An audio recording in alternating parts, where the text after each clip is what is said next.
Emma Malounas, ek is in graad 2 en ek is in Valtenvlei primêre skool. Daar's 'n monster in my kas wat my wil vang. Die grillerige ding maak my vreeslik bang. Ons almal ken mos die monster, maar vandag gaan ek vir julle vertel van die vreesaanjaende monster wat heeldag in 'n skooltasse skuil. So stil soos 'n muis. Maar kom jy by die huis en wil gaan speel? Kabooms! Spring hy uit en grom. Nee, huiswerk! En vreet sommer al jou speeltyd op. Natuurlik praat ek van die huiswerkmonster. Voorsitter, dis nou net hier waar ek Emma my klein stemmetjie dik maak. Die huiswerkmonster moet mak gemaak word. Eerstens moet daar 'n balans wees. Die kaland eet glad nie kos nie, maar is altyd honger en elke minuut wat jy sinne doen of somme skryf, is hy besig om jou speeltyd op te kou soos lekker goed.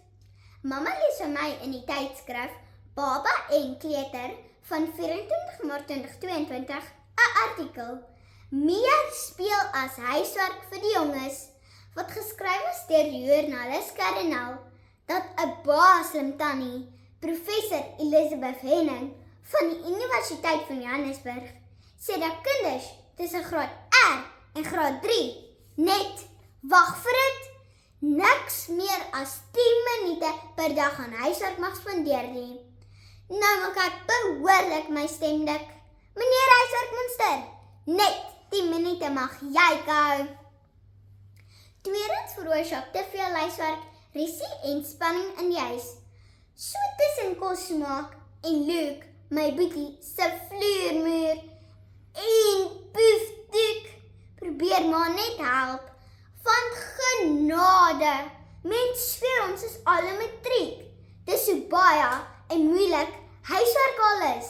Nie lank nie en ek en mamma skree alweer vir mekaar. Verlede week het ek en mamma by 'n baie slim tannie, Amarie Richards, 'n opvoedkundige sielkundige in ons dorp, Richards Bay, gaan aanklop om ons te help met die huiswerkmonster. Haar raad, stop die huiswerkmonster. Doen net 10 minute en speel die res van die middag. Sien alweer die 10 minute se huiswerk per dag. Jammer meneer huiswerkmonster, 'n dieet is beslis jou voorland. Derdens veroorsaak te veel huiswerk, minder familietyd. My oupa Frankie, wat vir baie jare 'n skoolhoof in Hartenbos Laerskool was, sê dat te veel van 'n goeie ding is glad nie goed vir jou nie. En glo my, hy is baie wys. Sy stembilder gereeld oor die huiswerkmonster wat getem moet word. Want wanneer ek te veel huiswerk het en nie met hom oor die foon kan praat nie, word hy so hartseer. Voorsitter, as ouers, kinders en onderwysers almal hulle stemme dik maak, kan ons die huiswerkmonster tem. Dan kan daar 'n beter balans wees, stres kan sy tasse pak en ons almal kan lekker familietyd hê.